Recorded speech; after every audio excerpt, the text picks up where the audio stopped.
Hi guys, welcome to the Marshal tutorial YouTube channel. So हम लोगों को सबको अच्छे से पता है कि कोरोना वायरस की वजह से लॉकडाउन चल रहा है पूरी कंट्री में। तो हम लोग क्लासेस जाकर या स्कूल जाकर लेक्चर तो अटेंड नहीं कर पाते हैं, सिंस हमारा काफ़ी लॉस भी हो रहा है। और नेक्स्ट मंथ हो सकता है कि लॉकडाउन ओपन हो तो आपके एग्ज़ाम्स भी स्टार्ट हो जाएंगे। सो हम लोगों ने सोचा कि आपका ज़्यादा लॉस नहीं होना चाहिए, इसलिए हम लोगों ने ऑनलाइन स्टार्ट किया video on YouTube lecture on YouTube.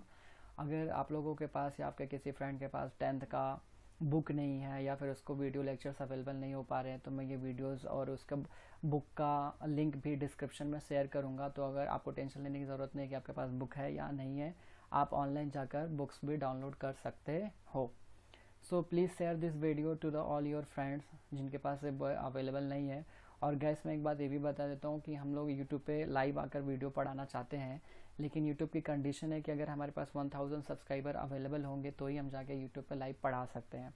Since हमारे पास 300 सब्सक्राइबर पहले से ही अवेलेबल हैं, अगर आप लोग थोड़ी बहुत हेल्प करोगे तो 1000 सब्सक्राइबर हो जाएंगे और उसके बाद हम लोग लाइव आकर आपको यूट्यूब पे पढ़ा सकते हैं।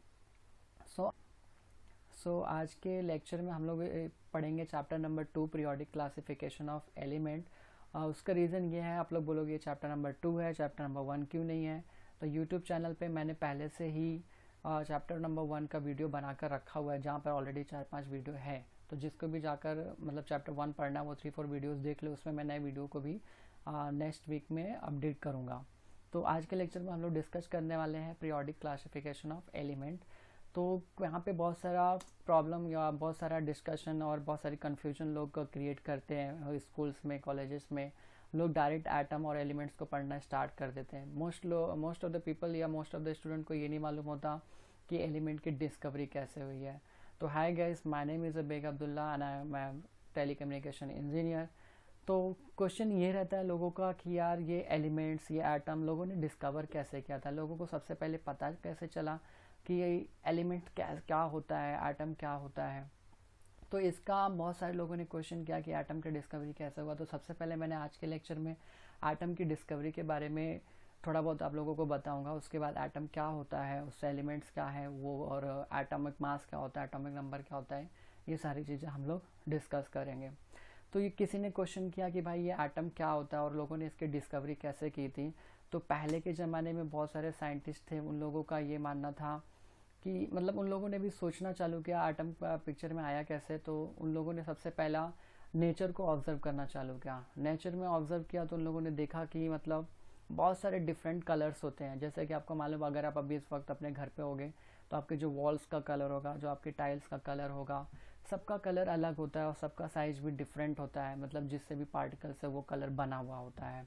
यहाँ पे मैं एक छोटी सी इमेज आपको लगा के दे रहा हूँ ताकि आपको एक आइडिया आ जाए कि यहाँ पर आप देख सकते हो कि जितने भी मतलब पार्टिकल्स है होंगे, मतलब तुम्हारा ये वाटर का कलर हो गया या तुम्हारा ट्री का कलर हो गया, ये सारे कलर्स डिफरेंट हैं।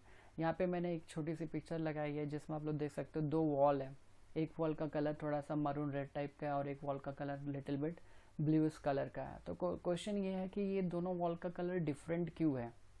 अगर आप लोग इस वॉल के बारे में देखोगे तो दोनों पे पेंट लगा है, कलर्स डिफरेंट होने का रीज़न क्या होता है। तो इसका सिंपल सा रीज़न ये है कि जो कुछ भी पार्टिकल इसके अंदर होगा, जो भी पार्टिकल्स इस वॉल के अंदर है, वो पार्टिकल इस वॉल के अंदर नहीं है। अगर वो सारे पार्टिकल्स इसका ये जहाँ जो पार्टिकल इस यहाँ पे अवेलेबल है, अगर ये सेम पार्टिकल इस वॉल पर भी अवेलेबल होते तो इसका कलर भी क्या होता, सेम होता। अगर ये दोनों कलर्स डिफरेंट दिखते हैं, ये कलर और ये कलर दोनों सेम दिखते हैं, इसका मतलब ये है कि यहाँ पे जो पार्टिकल्स प्रेजेंट होंगे सेम पार्टिकल यहाँ पर भी प्रेजेंट है, बट यहाँ के पार्टिकल्स और यहाँ के पार्टिकल्स क्या है, डिफरेंट है। तो लोगों ने पहले कलर्स को ऑब्जर्व किया नेचर में कि हमारे पास चाहे सॉइल का कलर हो गया या वाटर कलर हो गया, लीव्स का कलर हो गया, स्काई का कलर आपको दिखता है। तो जो ये कलर्स दिखते हैं, कलर्स को सबसे पहले लोगों ने ऑब्जर्व किया कि भाई सबके कलर्स डिफरेंट होते हैं, दैट्स वाई डिफरेंट कलर होने का रीज़न क्या होता है। तो लोगों ने सबसे पहले कलर के बारे में स्टडी करना चालू किया और जब उन्होंने कलर के बारे में स्टडी करना चालू किया तो उनको पता चला कि each colour has a different particle and each particle has a different size. मतलब क्या है कि जो हमारे पास रेड कलर अवेलेबल होता है, हमारे पास जो ब्लू कलर अवेलेबल होता है, इन दोनों के पास एक पार्टिकल है, बट दोनों का पार्टिकल का जो साइज है वो दोनों के पार्टिकल का साइज सेम नहीं है। इसका मतलब कि अगर इसका रेड कलर का जो पार्टिकल का साइज और अगर ये ब्लू कलर के पार्टिकल का साइज सेम हो जाता तो दोनों का कलर भी सेम हो जाता। तो यहाँ से लोगों ने और डीप में जाके जब स्टडी करना चालू किया कि ऐसा क्यों होता है, सबके पार्टिकल्स अलग अलग क्यों हैं, तो उनको पता चला एटम के बारे में। एटम क्या होता है, ये एक सेल के जैसा, जैसा कि आप लोग हम बहुत सारे लोग साइंस 2 में या सेल्स के बारे में स्टडी करते थे, स्ट्रक्चरल एंड फंक्शनल यूनिट, मतलब किसी भी चीज़ को बनाने के लिए आपको एक सेल की इंपॉर्टेंस होती है। फॉर एग्जांपल अगर आपको एक बिल्डिंग बनानी है तो बिल्डिंग बनाने के लिए आपको वो सबसे पहले ब्रेक ईंटें की ज़रूरत पड़ेगी। वैसे ही अगर आपकी बॉडी है या कोई भी मटेरियल जो इस अर्थ पे एग्जिस्ट करता है, सारे मटेरियल स्टार्ट कहाँ से होते हैं, एटम से। तो एटम क्या होता है, the smallest tiny particle which can not be divided further. हम एटम को वापस से क्या कर सकते, डिवाइड नहीं कर सकते। बॉडी का वो पार्ट जो सबसे छोटा है, जिसको डिवाइड नहीं किया जा सकता, उसी को हम लोग क्या कहते हैं, एटम कहते हैं। होप्स आपको समझ में आ रहा है। अगर आपको इसमें से कुछ भी डाउट नहीं समझ में आया तो आप मुझे कमेंट में पूछ सकते हो या फिर आप मुझे व्हाट्सअप भी कर सकते हो।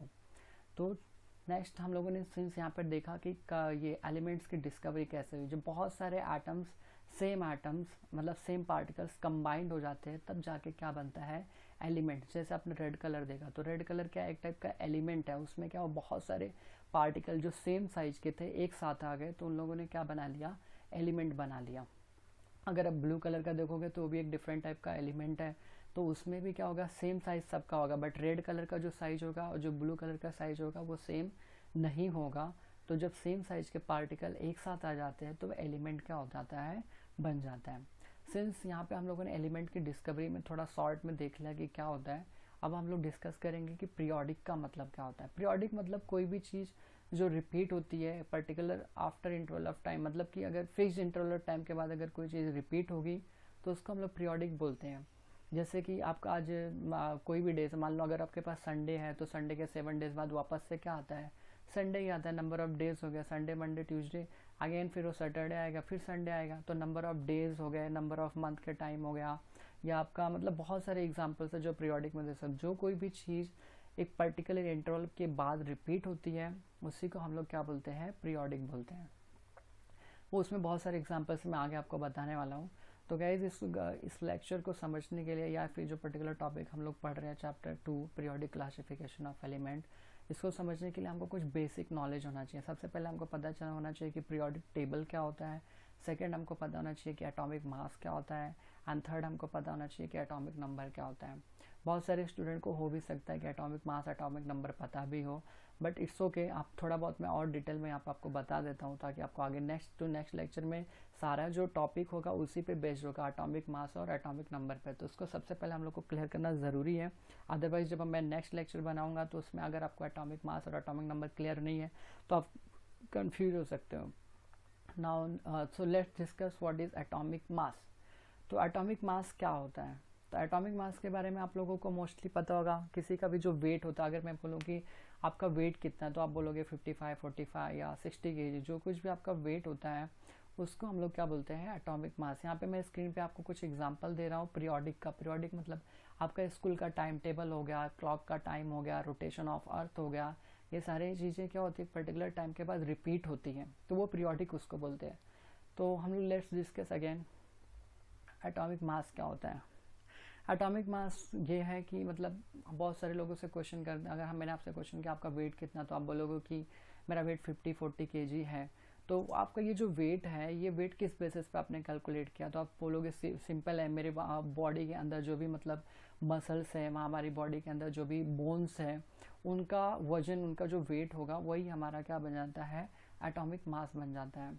तो इन केस ऑफ एटम में अगर हम लोग डिस्कस करें तो एटम में जो नंबर ऑफ प्रोटॉन्स होते हैं, नंबर ऑफ न्यूट्रॉन्स, ये कहाँ पर होते हैं, ये आपको मालूम होगा कि ये न्यूक्लियस के अंदर होते हैं। प्रोटॉन्स के ऊपर प्लस चार्ज होता है, न्यूट्रॉन के ऊपर कोई चार्ज नहीं होता। तो जैसे ये एटम की बॉडी के अंदर ये सब क्या उनके पार्ट्स है, जैसे हमारी बॉडी के अंदर बोन्स, मसल्स, हेयर, ये सब हमारी बॉडी के पार्ट्स है, वैसे ही एटम का ये प्रोटॉन, न्यूट्रॉन और इलेक्ट्रॉन क्या है, पार्ट है। तो अगर आप अपना वेट निकालोगे तो आप कैसे करोगे, आप वेटिंग मशीन पे खड़े हो जाओगे। वेटिंग मशीन पे जब आप खड़े होंगे तो आपके जो इसका मतलब आपके जो बोन्स हो गए, आपके जो मसल्स हो गए, उसका वेट आपको दिखेगा कि भाई 50 kg मेरा वेट है, तो वो आपका एटॉमिक मास हो गया।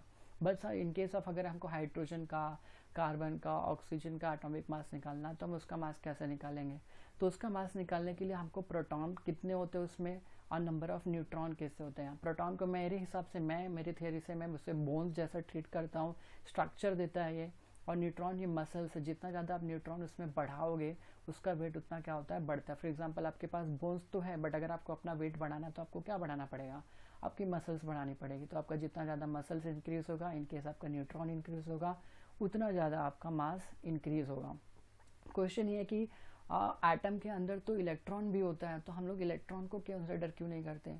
तो देखो, हमारी बॉडी के अंदर भी बोन्स होती है, मसल्स होती है, और हमारी बॉडी के अंदर क्या होता है, हेयर भी होता है।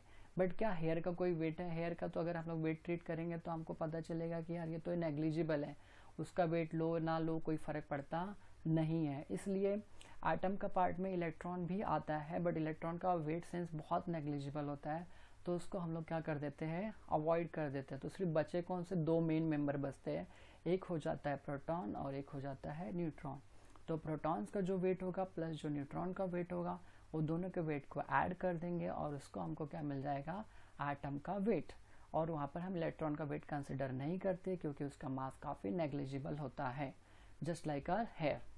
नाउ नेक्स्ट, आज हम लोगों ने एटॉमिक मास के बारे में काफ़ी कुछ डिस्कस कर लिया। Now we are going to discuss about, ये है एक छोटा सा पिक्चर जिसको आप देख के समझ सकते हो। यहाँ पर एक कार्बन का एटम है और यहाँ पे कुछ कलर्स के फॉर्म में आपको दिखाया गया है कि ये जो न्यूक्लियस है, न्यूक्लियस के अंदर सम नंबर ऑफ प्रोटॉन है, सम नंबर ऑफ न्यूट्रॉन प्रेजेंट है।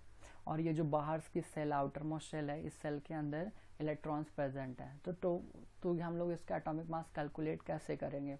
तो एटॉमिक मास कैलकुलेट करने के लिए आपको ऐड करना है number of protons and plus number of neutron. तो आपके पास नंबर ऑफ प्रोटॉन 6 है, नंबर ऑफ न्यूट्रॉन 6 है, दोनों को ऐड करो, you will get the atomic mass आपको मिलेगा 12। तो ये कैसे रिप्रेजेंट करते हैं? फॉर एग्जांपल यहाँ पर एक फॉस्फोरस का सिंबल है, आप देख सकते हो यहाँ पे एलिमेंट्स का नाम है, इसमें ये एटॉमिक नंबर इसका 15 है और इसका एटॉमिक मास 30 है। तो ये 30 कैसे आया होगा? Just by adding the number of protons and number of neutrons. ये आपको याद रखना है। Now we are going to discuss about atomic number. Atomic number क्या होता है? इसमें बहुत सारे लोग कंफ्यूज हो जाते हैं। कुछ लोग बोलते हैं यार ये तो नंबर ऑफ प्रोटॉन्स होता है, नंबर ऑफ इलेक्ट्रॉन्स होता है। तो मैं आपको बता दूं कि एटॉमिक नंबर में आपको ज़्यादा कुछ समझना नहीं है। एटॉमिक नंबर में सिर्फ number of protons present in an atom और इलेक्ट्रॉन, आप दोनों का नंबर बता सकते हो। फॉर एग्जांपल अगर कार्बन का नंबर हम लोग डिस्कस करेंगे तो कार्बन में भी अराउंड 6 प्रोटॉन्स होते हैं। तो अगर उसका 6 प्रोटॉन्स है तो सेम नंबर ऑफ इलेक्ट्रॉन भी होते हैं, 6 इलेक्ट्रॉन है। तो अगर आपसे किसी ने पूछा कि एटॉमिक नंबर क्या होता है, तो आपको सबसे पहले फोकस करना है नंबर ऑफ प्रोटॉन्स पे। Always try to find out कि उसमें प्रोटॉन्स कितने हैं। जितने भी प्रोटॉन्स होंगे वही उसका क्या बन जाता है, एटॉमिक नंबर। तो ये आपको याद रखना अभी कि एटॉमिक नंबर क्या होता है, नंबर ऑफ प्रोटॉन्स। अगर कार्बन में 6 प्रोटॉन है तो 6 उसका एटॉमिक नंबर हो जाएगा। हाइड्रोजन में एक ही प्रोटॉन होता है, दैट्स व्हाई हाइड्रोजन का एटॉमिक नंबर 1 होता है। तो गाइस मैंने आज इतना ही डिस्कस किया, एटॉमिक नंबर और एटॉमिक मास। अगर इससे रिलेटेड आपको कोई डाउट है तो इस वीडियो को मतलब आप नीचे कमेंट में बॉक्स में जाकर आप कमेंट कर सकते हो या मुझे व्हाट्सअप कर सकते हो। प्लस ये वीडियो ज़्यादा से ज़्यादा शेयर करो ताकि मैं आपको यूट्यूब पे ऑनलाइन लाइव लेक्चर्स ले सकूँ, क्योंकि लाइव लेक्चर्स लेने के लिए मुझे 1000 सब्सक्राइबर की नीड है। सो जिनके पास भी नहीं है उनको सेंड आउट करो। Okay, thank you, see you in the next lecture.